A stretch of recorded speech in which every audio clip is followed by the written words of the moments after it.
അന്തരിച്ച മുൻ മുഖ്യമന്ത്രി ഉമ്മൻചാണ്ടിക്കെതിരായ പരാമർശത്തിൽ മന്ത്രി ഗണേഷ് കുമാർ മാപ്പ് പറയണമെന്ന് പ്രതിപക്ഷ നേതാവ് വി ഡി സതീശൻ. ഉമ്മൻചാണ്ടി ആരുടെയും ജീവൻ തകർത്തിട്ടില്ല എന്നും അദ്ദേഹത്തെ പറ്റി പറഞ്ഞ പ്രസ്താവന പിൻവലിക്കണമെന്നും വി ഡി സതീശൻ ദില്ലിയിൽ പറഞ്ഞു. മന്ത്രി ഗണേഷ് കുമാർ അദ്ദേഹത്തിന്റെ ആ പ്രസ്താവന പിൻവലിച്ച് പൊതുസമൂഹത്തോട് മാപ്പ് പറയണമെന്നാണ് എൻ്റെ അഭ്യർത്ഥന. പൊതുസമൂഹത്തോട് മാപ്പ് പറയണം. ഉമ്മൻചാണ്ടി അദ്ദേഹത്തിന്റെ ജീവിതം തകർക്കാൻ ഒരിക്കലും ശ്രമിച്ചിട്ടില്ല. അദ്ദേഹം ശ്രമിക്കുകയില്ല. അദ്ദേഹത്തെ എല്ലാവർക്കും അറിയാം.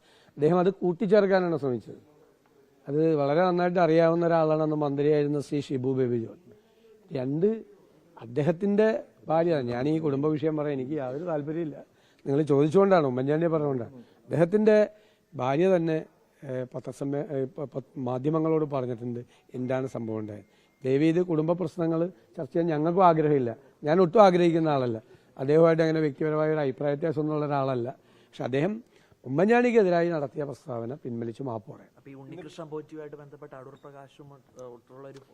ഞാൻ പറയട്ടെ, ഫോട്ടോ മുഖ്യമന്ത്രിയുടെ കൂടെ ഫോട്ടോ ഇല്ലേ?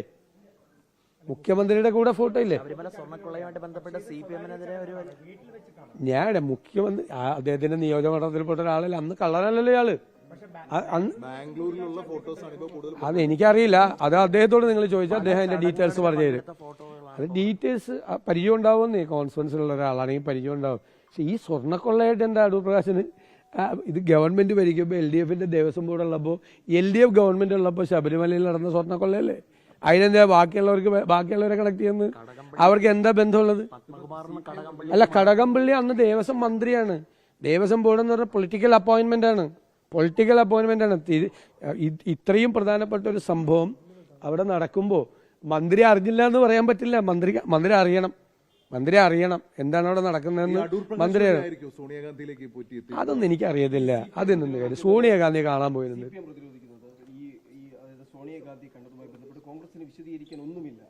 എന്തിനാ വിശദീകരിക്കണത്? ഞാൻ ചോദിക്കട്ടെ, അത് വളരെ കൃത്യമായിട്ട് ഞാൻ ഇന്നലെ പറഞ്ഞാണ്. ഒരാൾ ഇപ്പോൾ നാളെ സ്വർണ്ണക്കള്ളക്കടത്തിൽ അറസ്റ്റ് ചെയ്യുന്നു, എവിടെയെങ്കിലും വെച്ച്, ഇന്ത്യയിൽ എവിടെയെങ്കിലും വെച്ച്. അയാളുടെ കൂടെ ജീവിതകാലത്ത് ഫോട്ടോ എടുത്തിരിക്കുന്ന ആളുകൾ മുഴുവൻ അതിൻ്റെ അകത്ത് എങ്ങനെ പ്രതിയാണ്? അയാൾ കള്ളനാണ്. ഞാൻ റിയാസിൻ്റെ ഒരു വിഷയം വന്നു, മുഹമ്മദ് റിയാസിൻ്റെ, PWD മന്ത്രി. അവിടെ ഒരു വ്ളോഗർ ടൂറിസം ഡിപ്പാർട്ട്മെൻറ്റ് കൊണ്ടുവന്നു, വലിയ പ്രചരണം ടൂറിസത്തിന് വേണ്ടി നടത്തി. അവർ പിന്നീട് സ്പൈ ആണെന്ന് തെളിഞ്ഞു. അപ്പോൾ എല്ലാവരും മുഹമ്മദ് റിയാസിനെ ആക്രമിച്ചു. എന്നോട് ചോദിച്ചപ്പോൾ ഞാൻ പറഞ്ഞ്, മുഹമ്മദ് റിയാസ് അതിൽ ഉത്തരവാദിയല്ല. സ്പൈ ആണെന്ന് പറഞ്ഞു കഴിഞ്ഞാൽ കേരളത്തിലെ PWD മന്ത്രി CPM മന്ത്രിയാണ്. കൊണ്ടുവരുമോ? ഏതെങ്കിലും മന്ത്രി കൊണ്ടുവരുമോ? അപ്പോൾ അവർ സ്പൈ ആണെന്ന് നമുക്കറിയില്ല. അവർ വ്ളോഗറായിട്ടാണ് അവരെ കൊണ്ടുവന്നത്. അവർ സ്പൈ ആണെന്ന് പിന്നെ അറിഞ്ഞാൽ ആ മാന്യത ആണ് കാണിക്കേണ്ടത്. ആ മാന്യത. കടകംപള്ളി സുരേന്ദ്രൻ അതല്ലല്ലോ. കടകംപള്ളി സുരേന്ദ്രൻ അന്ന് മന്ത്രിയായിരുന്ന ആളല്ലേ? അന്ന് ദേവസ്വം മന്ത്രിയായിരുന്ന ആളാ. പ്രശാന്ത് എന്ന് പറയുന്ന അന്നത്തെ ദേവസ്വം പ്രസിഡന്റും ഉൾപ്പെടെയുള്ള മെമ്പർമാർ കടകംപള്ളി സുരേന്ദ്രനായിട്ട് ആലോചിക്കാതെ ശബരിമലയിൽ ഇത്രയും നിർണായകമായ ഒരു തീരുമാനം എടുക്കൂല. ആ തീരുമാനത്തിലെല്ലാം അദ്ദേഹത്തിന് പങ്കുണ്ട്. അല്ലെ, ഞാൻ പറയണത് മനസ്സിലാക്കി. കടകംപള്ളിയെ ബന്ധപ്പെടുന്ന പോലെ അല്ലല്ലോ ബാക്കിയുള്ളവരെ ബന്ധപ്പെടും. കടകംപള്ളിയുടെ ഫോട്ടോ അല്ലല്ലോ പ്രശ്നം. അദ്ദേഹം അന്ന് ഉത്തരവാദിത്തപ്പെട്ട പ്രധാനപ്പെട്ട സ്ഥാനത്തിരിക്കുകയായിരുന്നു. അതാണ് പ്രശ്നം. ഗണേഷിന്റെ കുടുംബ പ്രശ്നം തീർക്കാനാണ് ഉമ്മൻചാണ്ടി ശ്രമിച്ചത്. ഭാര്യ തന്നെ ഇക്കാര്യം മാധ്യമങ്ങളോട് പറഞ്ഞിട്ടുണ്ടെന്നും അദ്ദേഹം പറഞ്ഞു. അതേസമയം അടൂർ പ്രകാശിനെ ന്യായീകരിച്ചും പ്രതിപക്ഷ നേതാവ് രംഗത്തെത്തി. ഉണ്ണികൃഷ്ണൻ പോറ്റിയുമായുള്ള അടൂർ പ്രകാശിന്റെ കൂടുതൽ ചിത്രങ്ങൾ പുറത്തുവന്ന സാഹചര്യത്തിലായിരുന്നു പ്രതികരണം.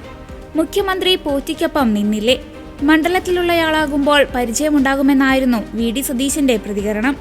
എന്നാൽ പോറ്റി അടൂർ പ്രകാശ് കൂടിക്കാഴ്ച സംബന്ധിച്ച ചോദ്യങ്ങളിൽ നിന്നും KPCC അധ്യക്ഷൻ സണ്ണി ജോസഫ് ഒഴിഞ്ഞുമാറി. ശശി തരൂർ ഇന്നത്തെ യോഗത്തിൽ പങ്കെടുക്കാത്തത് മറ്റ് പരിപാടികളിൽ പങ്കെടുക്കാനുള്ളത് കൊണ്ടാണെന്ന് സണ്ണി ജോസഫ് വ്യക്തമാക്കി. പാർട്ടി പറഞ്ഞാൽ നിയമസഭാ തെരഞ്ഞെടുപ്പിൽ മത്സരിക്കുമെന്നും അദ്ദേഹം പറഞ്ഞു.